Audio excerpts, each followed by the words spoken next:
The truth of the matter is, in all of our lives, we've been a part of some truly historic events, moments in time that have radically altered the course of our generation and the history of this country.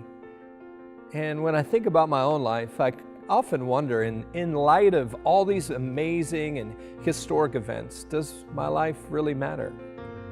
Do these moments mean anything? Is there a reason for them? And then as I search the pages of Scripture and sit at the feet of God, I'm reminded of this, that the moments in my life, they do matter. They have significance. There is a reason for them.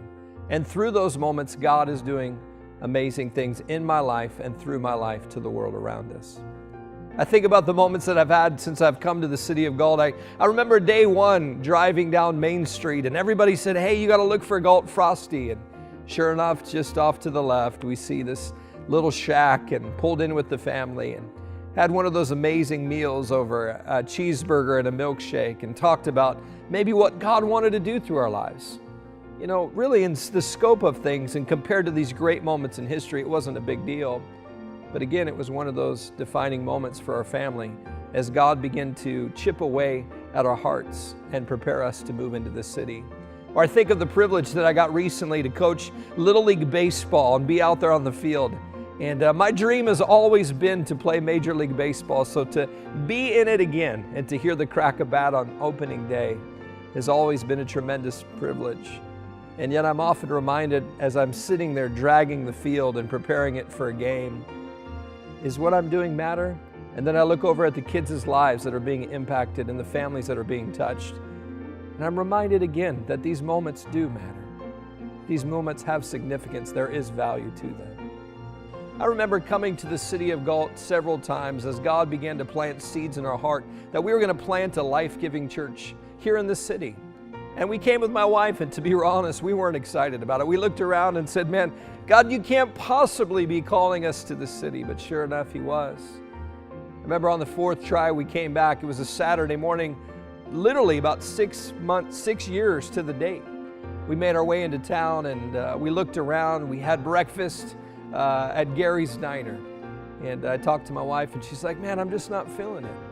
And I remember driving my wife home, but this urgency, this sense that God wasn't done with me that day. I said, "Babe, I have to go back." And sure enough, I got back in the car and made my way down from Elk Grove and drove through the city of Galt. And I'll never forget it.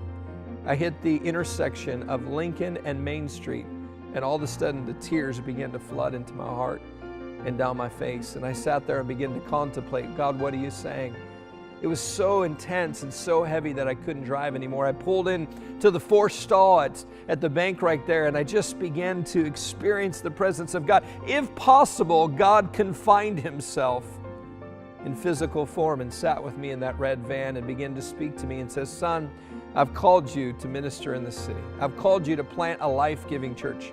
I've called you, in fact, to be a shepherd to those that need a shepherd, that need healing, that need hope." And for 30 minutes, it felt like God invaded my life and transformed everything. And the story of our family's history is different because of that defining moment. And I think even in the ministry and the life of Jesus, there were some amazing moments, the miracles that He did, the lives that He touched, the people that were healed, and the folks that got saved, and cities that were in an uproar over His ministry and what He had done. But there was one defining moment when the whole story of the early church and these disciples completely shifted. And today I want to take you on a journey. I'm so glad that you're here. I'm going to take you on a journey through the Scripture and look at the life and ministry of Jesus, those amazing moments. But we're going to focus in on that one key moment when everything changed.